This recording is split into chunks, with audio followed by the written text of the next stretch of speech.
Meski sudah terancam hukuman mati, Dio yang membunuh ayah, ibu, dan kakaknya menggunakan racun seakan tak menyesal. Hal tersebut terlihat dari penampilan Dio saat diperiksa penyidik di Polres Magelang, Jawa Tengah. Mengenakan kaos tahanan warna oranye nomor 14 dan tangan terborgol, Dio sama sekali tak menampilkan ekspresi menyesal. Alih-alih menunduk seperti yang dilakukan mayoritas tersangka, Dio justru berjalan dengan kepala tegak dan tatapan tajam. Dalam kasus ini Dio bakal dikenakan pasal 340 KUHP tentang pembunuhan berencana dengan ancaman maksimal hukuman mati.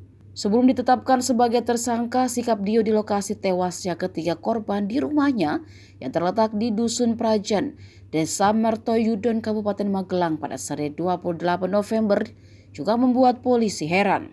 Pasalnya sikap Dio begitu tenang, tak seperti sedang berduka, meski satu keluarga tewas secara bersamaan.